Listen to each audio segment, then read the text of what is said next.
حاضر ہوا میں شیخ مجدد کی لحد پر، وہ خاک ہے کہ زیر فلک مطلع انوار، اس خاک کے ذروں سے ہیں شرمندہ ستارے، اس خاک میں پوشیدہ ہے وہ صاحب اسرار۔ گردن نہ جھکی جس کی جہانگیر کے آگے، گردن نہ جھکی جس کی جہانگیر کے آگے، جس کے نفس گرم سے ہے گرمی احرار۔ وہ ہند میں سرمایہ ملت کا نگہباں، اللہ نے بر وقت کیا جس کو خبردار۔ انتہائی واجب الاحترام، قابل صد احترام بھائیوں، دوستوں، بزرگوں، اللہ رب العزت نے انسان کو اشرف المخلوقات بنا کر اس کی تمام ضروریات، اس کا کھانا پینا، اس کا رہن سہن، اٹھنا بیٹھنا، چلنا پھرنا، تمام ضروریات کا اللہ رب العزت نے انتظام فرما دیا۔ جہاں دیگر تمام ضروریات کا اللہ رب العزت نے خیال کیا، وہیں جس مقصد کے لیے اللہ رب العزت نے انسان کو پیدا کیا، وہ مقصد کیا تھا؟ وہ مقصد یہ تھا کہ انسان اپنی اصلاح کرے، ایمان قبول کرے، خیر کے کام کرے، شر سے اپنے آپ کو بچائے۔ اس مقصد کے حصول کے لیے اللہ رب العزت نے مسلسل پے در پے کم و بیش 1,24,000 انبیاء کو مبعوث کیا، جنہوں نے آ کر کوشش کی کہ لوگوں کو، اپنی قوم کو، اپنے سامنے والے مخاطبین کو خیر کی طرف راغب کریں اور شر سے بچا لیں۔ یہ سلسلہ نبوت اللہ رب العزت نے تمام انبیاء کے سردار، آقا نامدار، محبوب کبریا، شفیع المذنبین، خاتم النبیین، رحمت للعالمین، احمد مجتبیٰ جناب محمد الرسول اللہ صلی اللہ علیہ وسلم پر تام فرما دی۔ آپ صلی اللہ علیہ وسلم اس سلسلے کی آخری کڑی ہیں، آخری پیغمبر ہیں، ہدایت کا آخری اور واحد ذریعہ ہے۔ آپ کے بعد اب نہ کوئی پیغمبر آئے گا، نہ کوئی آسمانی کتاب آئے گی، نہ کوئی نیا دین آئے گا۔ قیامت تک کے لیے اور کل کائنات کے لیے آخری پیغمبر حضور علیہ الصلاۃ والسلام۔ نبوت کا سلسلہ تو تام ہو گیا، لیکن وہ مقصد جو مقصد اصلاح تھا، ایمان لانا تھا، وہ مقصد پورا نہیں ہوا۔ وہ قیامت تک اسی طرح ہی اہمیت کے ساتھ رہے گا، اس کی اہمیت قیامت تک اسی طرح رہے گی جیسے روز اول تھی، کہ اللہ رب العزت پر ایمان لانا، تمام انبیاء پر ایمان لانا، عقائد کو درست کرنا، اعمال اللہ رب العزت کی مرضیات والے کرنا، اس کی ضرورت قیامت تک رہے گی۔ تو یہ وراثت رہنمائی والی، خیر کی طرف دعوت دینے والی، برائی سے روکنے والی، یہ اللہ رب العزت نے اس امت کی طرف منتقل فرمائی۔ گزشتہ امتوں میں جب ضرورت پیش ہوتی، نبی آتے، لوگوں کو سمجھاتے، چلے جاتے۔ جب پھر قوم خیر سے ہٹ کر برائی کی طرف آنا شروع ہوتی، اللہ رب العزت اور پیغمبر بھیج دیا کرتے، پھر وہ لوگوں کو سمجھاتے، یوں سلسلہ چلتا رہتا۔ لیکن حضور علیہ الصلاۃ والسلام کی ختم نبوت کے برکت سے یہ خیر والا کام اس امت کو اللہ رب العزت نے عطا کیا اور فرمایا کنتم خیر امت، تم بہترین امت ہو۔ کیوں؟ اخرجت للناس تأمرون بالمعروف وتنہون عن المنکر، تم اچھائی کا حکم کرتے ہو، برائی سے روکتے ہو۔ تو جنہوں نے اس کے لیے محنتیں کی، آج دین کو بالکل اسی حالت میں ہم تک پہنچایا جس طرح جناب محمد الرسول اللہ صلی اللہ علیہ وسلم پر نازل ہوا تھا۔ وہ لوگ ہمارے اصل ہیروز ہیں، ہمارے محسن ہیں، کیونکہ ان کی برکت سے آج اللہ رب العزت نے یہ دین ہم تک پہنچایا ہے۔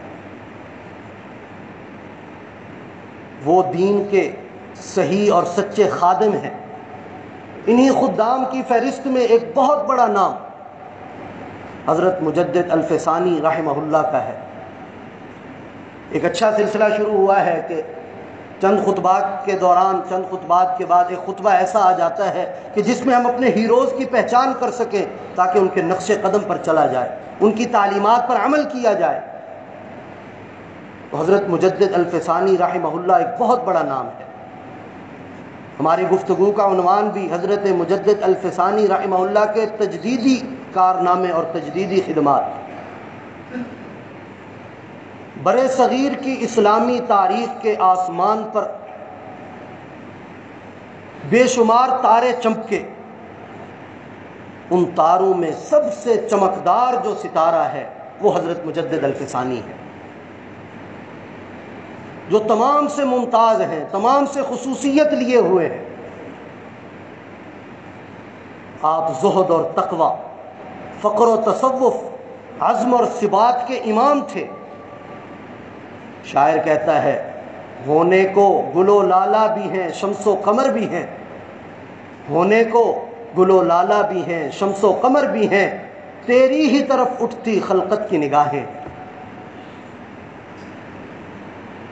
اور پھر جس دور میں آمد ہوئی حضرت مجدد الفسانی رحمہ اللہ کی، وہ بڑا نازک دور تھا۔ ہندوستان تاریکی میں ڈوبا چلا جا رہا تھا۔ ضلالت و گمراہی، ظلم اور تشدد، جبر و اکراہ، بدعات اور ناجائز رسومات کے بازار گرم تھے۔ غضب تو یہ تھا کہ اس ضلالت اور گمراہی کا علمبردار کوئی اور نہیں، حاکم وقت تھا،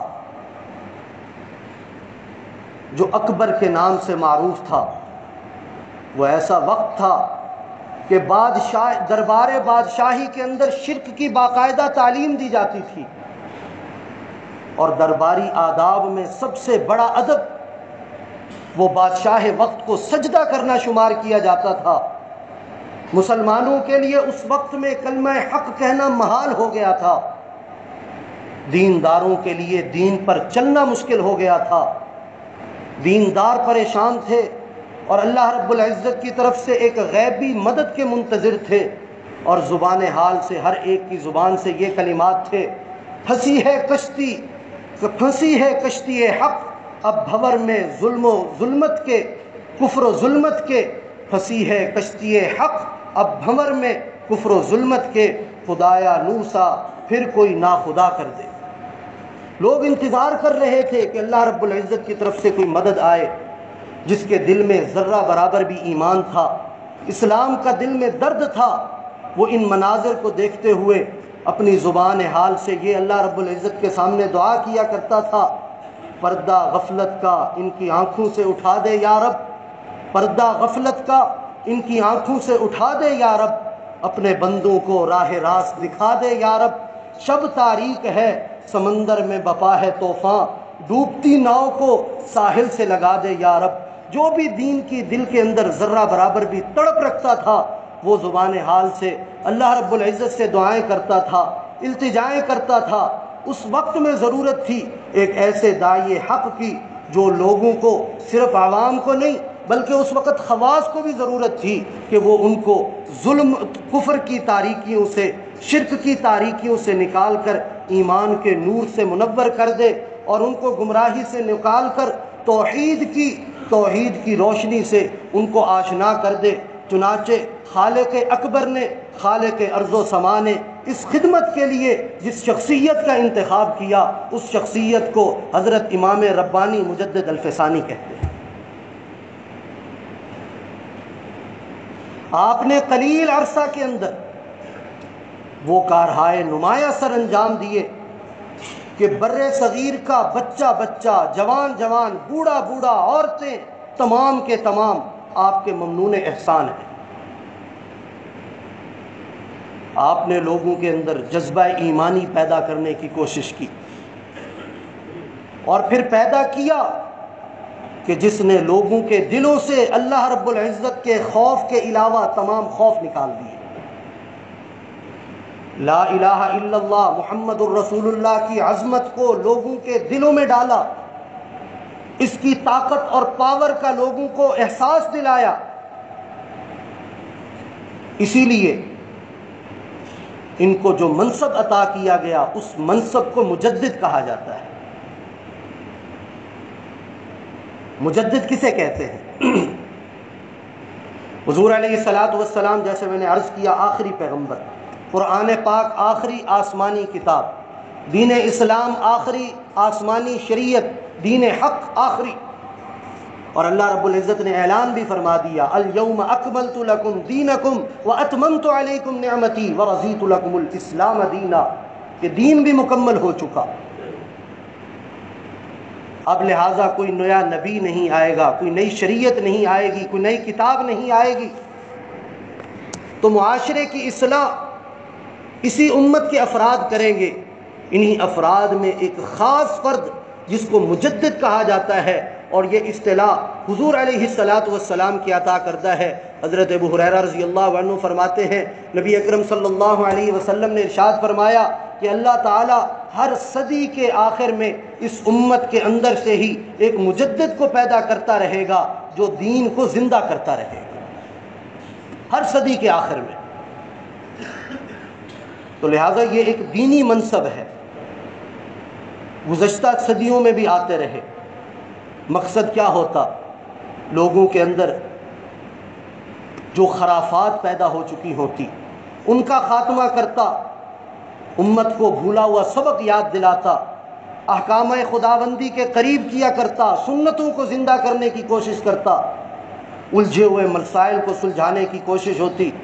تصوف کے اندر جو اپنی طرف سے خرافات ڈال دی گئیں ان خرافات کو نکال کر خالص کرنے کی کوشش کی جاتی، باطل کی جھوٹی شان و شوکت کو مٹا کر فکر و عمل میں اپنے زمانے کو حضور علیہ الصلاۃ والسلام کے زمانے کے قریب تر کرنے کی کوشش کی جاتی۔ جیسا کہ پہلی صدی ہجری کے مجدد جن پر امت نے اجماع کیا، حضرت عمر بن عبدالعزیز رحمہ اللہ، امت کے پہلے مجدد قرار دیے گئے۔ بعد کی صدیوں میں بھی آتے رہے۔ 1000 سال کے بعد حضرت مجدد الفسانی شیخ احمد سرہندی آئے، جنہیں پورے 1000 سال کا مجدد قرار دیا گیا۔ مجدد الفسانی کا یہی معنی، الف عربی کے اندر 1000 کو کہتے ہیں، پورے 1000 سال کا مجدد ان کو قرار دیا گیا۔ 971 ہجری میں پیدا ہوئے، سرہند کے علاقہ پٹیالہ میں، مشرقی پنجاب میں ابتدائی تعلیم اپنے والد محترم سے حاصل کی، پھر سیالکوٹ چلے گئے، وہاں سے تعلیم حاصل کی، 17 سال کی عمر میں سند فراغت حاصل کی۔ حضور علیہ الصلاۃ والسلام سے بہت زیادہ محبت کرنے والے متبع سنت تھے، اور تصوف کے مراحل بھی بڑی تیزی سے طے کیے اور امت کا بیڑا اپنے کاندھوں پر اٹھایا۔ آپ کا انداز بڑا حکیمانہ تھا، پر حکمت تھا۔ اس تبلیغ میں بھی انہوں نے حضور علیہ الصلاۃ والسلام کی سنت کو اپنے ساتھ رکھا، حکمت کو اپنے ساتھ رکھا۔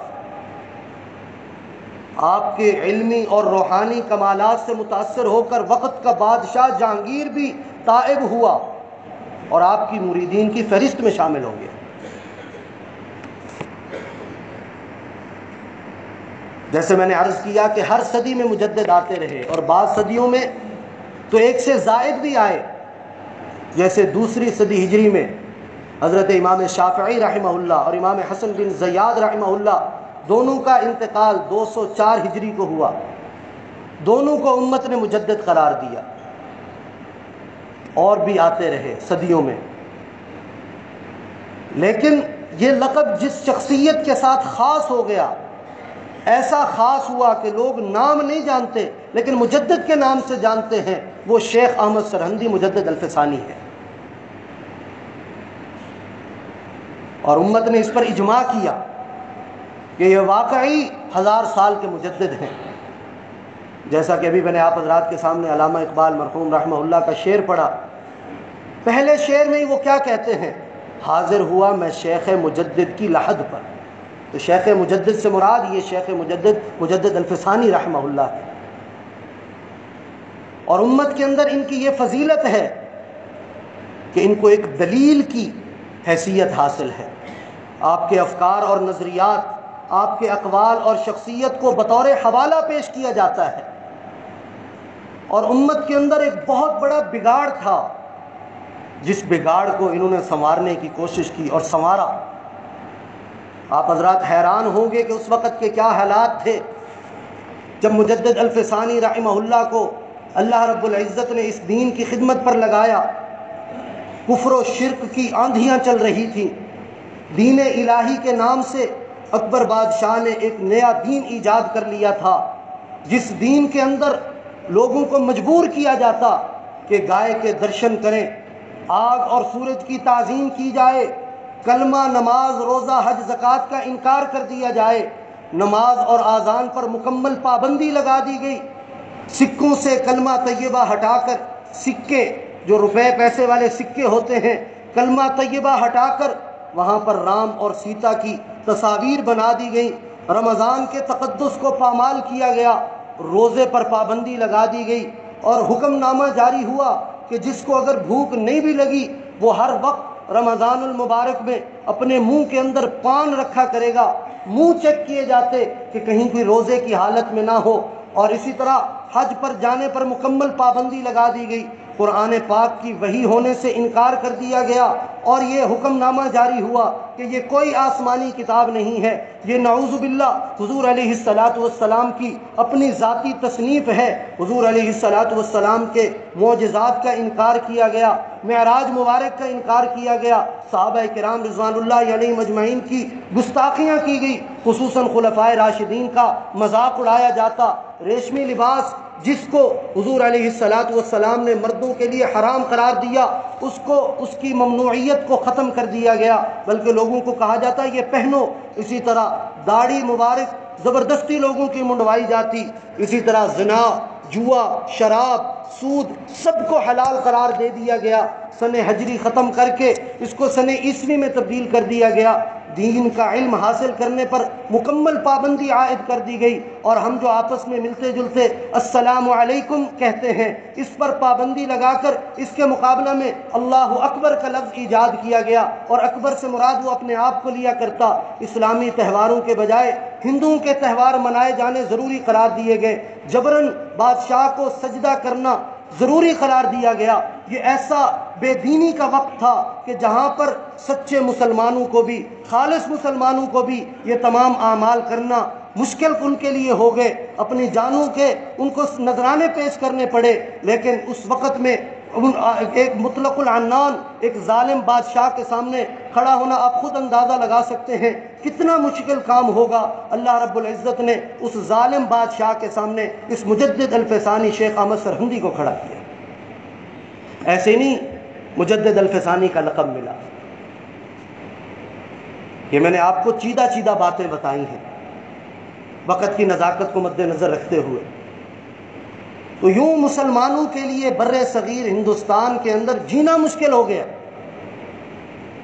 تو اللہ رب العزت نے پھر ایک اس مرد حق کو پیدا کیا جس نے لوگوں کو یہ احساس دلایا، جس نے بادشاہوں کے جو قریب، بادشاہ کے قریب جو لوگ تھے ان کو احساس دلایا، علماء کو احساس دلایا، عوام کے اندر احساس بیدار کیا، صوفیاء کے اندر احساس بیدار کیا کہ ہم کس طرف جا رہے ہیں، ہمارا مستقبل کیا ہے۔ اور پھر انہوں نے اپنی دعوت کے لیے حضور علیہ الصلاۃ والسلام کے منہاج کو اپنا اسوہ حسنہ بنایا، جہاں ضرورت پیش آئی وہاں خطاب کیا، وہاں زبان سے سمجھایا، اور دیگر لوگوں کو خطوط لکھے۔ اور اس کے اندر بڑی حکمت عملی ہے، آپ حضرات بھی جانتے ہیں کہ حضور علیہ الصلاۃ والسلام نے مختلف بادشاہوں کو خطوط لکھے۔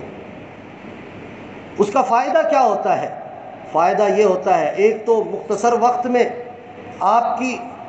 آپ مؤثر افراد تک آپ کی رسائی آسان ہو جاتی ہے، اور دوسرا یہ کہ براہ راست تصادم نہیں ہوتا۔ آپ کسی کے پاس اپنا خط بھیجتے ہیں، وہ یہ سمجھتا ہے کہ اگر اس کے دل کے اندر کوئی سیاسی مقصد ہوتا یہ خود میرے پاس آتا، خطاب کرتا، مجھے نیچا کرنے کی کوشش کرتا۔ اس نے ایک مجھے خط لکھا ہے، میرے آس پاس بھی کسی کو معلوم نہیں ہے کہ مجھے یہ خط لکھا گیا ہے، تو اس سے یہ اندازہ ہوتا ہے کہ اس کا اپنے ذاتی مقصد کوئی نہیں ہے، یہ محض میری اصلاح چاہتا ہے۔ تو اسی لیے اگر وہ بات نہ بھی مانے تو آپ کے خلاف نہیں ہوتا، یہ فائدہ ہوتا ہے۔ تو شیخ احمد سرہندی رحمہ اللہ نے اس طریقہ کو اختیار کیا اور مختلف لوگوں کو خطوط لکھے، اور کیا خطوط کے اندر لکھا، لوگوں کے اندر جذبہ بیدار کیا کہ وہ اب بھی دین کی طرف واپس آ جائیں، اب بھی اپنی اصل کی طرف واپس آ جائیں۔ اور جو بھی بادشاہ وقت اس وقت کوئی قانون جاری کرتا، اس کے خلاف قلم جہاد بالقلم کرنے والی شخصیت کا نام بھی شیخ احمد سرہندی ہے۔ اکبر کو حضور علیہ السلام کے نام مبارک سے نعوذ باللہ چڑ ہو گئی، پابندی لگا دی کہ کوئی نام محمد، احمد، محمود، مصطفیٰ نہیں رکھے جائیں گے، اور اگر کسی کے نام پہلے سے موجود تھے ان کو تبدیل کر دیا گیا۔ اسی طرح اس نے کہا حضور علیہ السلام کوئی نجات دہندہ نہیں ہے، میں نجات دہندہ ہوں، میں نے جو دین ایجاد کیا یہ نجات دلانے والا ہے۔ تو اس وقت حضرت مجدد الفسانی رحمہ اللہ نے جہاد بالقلم کیا، اس بات نبوت نامی رسالہ لکھا، جو شکوک و شبہات حضور علیہ السلام کی رسالت کے حوالہ سے لوگوں کے دلوں میں ڈالے گئے ان کا جواب دیا، وافی اور شافی جواب دیا۔ اسی طرح اس نے ایک اور کیا ظلم کیا کہ کلمہ شہادت سے محمد الرسول اللہ صلی اللہ علیہ وسلم کی جگہ اکبر خلیفۃ اللہ کا اضافہ کر دیا۔ تو وہاں پر بھی مجدد الفسانی رحمہ اللہ خاموش نہیں بیٹھے اور رسالہ تحلیلیہ لکھ کر مدلل جواب دیا کہ اکبر خلیفۃ اللہ محض گمراہی ہے، کوئی دین نہیں ہے۔ عوام کے اندر شعور بیدار کیا، جس سے لوگوں کو یہ احساس ہوا کہ ہمارا بادشاہ اس وقت غفلت کے شکار ہے، اور کس طرح غیر مسلموں کو سیاسی طور پر برتری حاصل ہو رہی ہے۔ لوگوں کو بدعات کا پتہ چلا، اور پھر اکبر کے بعد جب اس کا بیٹا جہانگیر بادشاہی پر متمکن ہوا، حضرت مجدد الفسانی رحمہ اللہ اس تک پہنچے۔ دوستوں نے سمجھایا کہ اس وقت بادشاہی تعظیم یہ ہے کہ بادشاہ کو سجدہ کرنا پڑتا ہے، آپ جب وہاں پہنچیں تو آپ یہ ضرور کریں، کیونکہ آپ کا مقصد بڑا عظیم ہے، آپ کی بات وہ تب ہی سنے گا جب آپ درباری جو آداب ہیں ان کی رعایت رکھیں گے۔ حضرت مجدد الفسانی رحمہ اللہ نے انکار کیا، اور یہ پہلا مرد قلندر بادشاہ کے دربار میں پہنچتا ہے جو سجدہ نہیں کرتا، اپنی بات پہنچانے کی کوشش کرتا ہے، بات نہیں سنی جاتی، گرفتار کر لیا جاتا ہے، جیل میں ڈال دیا جاتا ہے، ظلم و تشدد کیا جاتا ہے۔ لیکن حضرت مجدد الفسانی رحمہ اللہ کا یہ کام، یہ جیل کے اندر جانا، مصیبتیں برداشت کرنا، یہ اتنا بڑا ان کی طرف سے ایک دین کی تبلیغ کا ذریعہ بن گیا، اشاعت کا ذریعہ بن گیا کہ وہ لوگ جو دبے ہوئے تھے وہ دلیر ہو گئے اور اسلام پسندوں کو تقویت پہنچی۔ اور جب مجدد الفسانی رحمہ اللہ جیل سے باہر نکلتے ہیں، رہا کر دیے جاتے ہیں، تو اس وقت وہ اکیلے نہیں تھے، ان کے ساتھ ایک بہت بڑی مسلمانوں کی جماعت تھی۔ تو دین اسلام کبھی کبھی قربانیاں بھی مانگا کرتا ہے، تو ان کی اس قربانی کی وجہ سے اللہ رب العزت نے اسلام کو تقویت دی۔ پھر انہوں نے اپنے مریدین کے جو حلقہ تھا وہاں سے انتخاب کر کے ملک کے مختلف علاقوں میں لوگوں کو بھیجا تاکہ لوگوں کو صحیح دین پہنچایا جائے۔ علماء کی اصلاح کی فکر کی، کیونکہ امام ربانی رحمہ اللہ جانتے تھے کہ کسی بھی ملک، کسی بھی معاشرہ کی ترقی یا تنزلی کا مدار وہ حکمرانوں پر ہوتا ہے، علماء پر ہوتا ہے، صوفیاء پر ہوتا ہے۔ اسی لیے انہوں نے ہر ایک کو الگ الگ اہمیت دی۔ یہ ان کی کام کی خصوصیت ہے کہ انہوں نے ہر ایک کو الگ الگ اہمیت دی، جو جس منصب پر فائز تھا اس کو نام لکھ کر خطوط اس کے پاس بھیجے۔ جیسا کہ حاجی محمد لاہوری عالم تھے، ان کو خط لکھتے ہیں کہ علماء کے لیے دنیا کی محبت اور رغبت کرنا یہ ان کے خوبصورت چہرے پر بدنما داغ ہے۔ جو علماء دنیا سے محبت کرتے ہیں، زر زن اور زمین کی محبت میں دین سے دور ہوتے ہیں، ان کے علم سے ممکن ہے دوسرے لوگوں کو نفع ہو جائے، لیکن ایسا ہرگز نہیں ہو سکتا کہ یہ خود اس دین کے علم سے نفع اٹھا سکے۔ اور لکھتے ہیں کہ انسان اپنے علم سے اپنی ذات کو نفع نہ پہنچائے، دوسرے اس سے نفع اٹھاتے رہیں، یہ کوئی قابل قدر چیز نہیں ہے، کیونکہ دین کی خدمت کبھی کبھی اللہ رب العزت فساق اور فجار سے بھی لے لیا کرتے ہیں۔ تو اسی لیے یہ اطمینان اور مطمئن ہونے کی بات نہیں ہے کہ میری بات بہت سے لوگ سنتے ہیں، اس پر عمل کرتے ہیں۔ اصل چیز انہوں نے فرمایا کہ یہ ہے کہ مجھ پر اس دین کے علم کا کتنا اثر ہو رہا ہے۔ تو یوں علماء کو جھنجھوڑا، ان کو بیدار کیا کہ آپ بھی اس فہرست میں شامل ہوں، اس صف کے اندر آئیں اور لوگوں کے ایمان کے اور بر صغیر کے اندر اسلام کے مستقبل کو بچائیں۔ اسی طرح اہل اقتدار کو خطوط لکھے، مثلا ان کے خطوط کے اندر کیا لکھا؟ ان کو خطوط میں لکھتے کہ یہ جو دین کے ارکان کمزور ہوتے چلے جا رہے ہیں اور دین دن بدن بر صغیر میں غریب ہوتا چلا جا رہا ہے، اجنبی ہوتا چلا جا رہا ہے، اب بھی تمہارے پاس وقت ہے، اس کا تدارک کر لو، کہیں ایسا نہ ہو کہ بہت زیادہ دیر ہو جائے۔ اور یاد رکھو کہ بادشاہ کو ملک کے اندر وہ نسبت ہوا کرتی ہے جو دل کو پورے جسم کے اندر نسبت ہوتی ہے، کہ اگر انسان کا دل ٹھیک ہو تو پورا جسم ٹھیک رہتا ہے، اور اگر انسان کا دل خراب ہو، پورا جسم چاہے ٹھیک ہو، اس کے باوجود اس میں خرابی ہوتی ہے۔ تو بادشاہ کی اصلاح کل عالم کی اصلاح ہے، اور بادشاہ کا بگاڑ کل عالم کا بگاڑ ہے۔ اسی لیے اللہ رب العزت نے تمہیں اقتدار دیا، تم سنبھل جاؤ، کہیں ایسا نہ ہو تم نہ سنبھلے تو پورے معاشرے کے اندر مکمل طور پر بگاڑ آ جائے۔ یوں حکمرانوں کی انہوں نے اصلاح کی، صوفیاء کی اصلاح کی فکر کی، کیونکہ بر صغیر کے اندر اسلام لانے میں بہت بڑا کریڈٹ وہ صوفیاء کو جاتا ہے۔ جب صوفیاء کے اندر تصوف میں بگاڑ آنا شروع ہوا، طرح طرح کے بگاڑ آئے، مثلا انہوں نے کیا کیا، یہ کہنا بعض نام نہاد صوفیاء شروع ہو گئے کہ شریعت الگ چیز ہے اور اسی طرح طریقت الگ چیز ہے۔ تو انہوں نے سمجھایا کہ نہیں، شریعت اور طریقت ایک ہی چیز ہے، طریقت شریعت کی خادم ہے، کوئی الگ چیز نہیں ہے۔ اسی طرح بعض صوفیاء یہ کہنا شروع ہو گئے نام نہاد کہ ظاہر الگ چیز ہے، باطن الگ چیز ہے۔ مقصود اس سے کیا ہوتا؟ مقصود یہ ہوتا کہ ہم ایسے مقام پر پہنچ گئے ہیں، ایسے مقام ہم نے حاصل کر لیا ہے کہ اب اگر ہم احکام خداوندی کی پابندی نہ بھی کریں تو ہم سے کوئی پوچھنے والا نہیں ہے۔ حضرت مجدد الفسانی رحمہ اللہ نے فرمایا کہ ایسا ہرگز نہیں ہے، اللہ رب العزت کا ولی اور پسندیدہ وہی ہے جو احکام خداوندی کا پابند ہے۔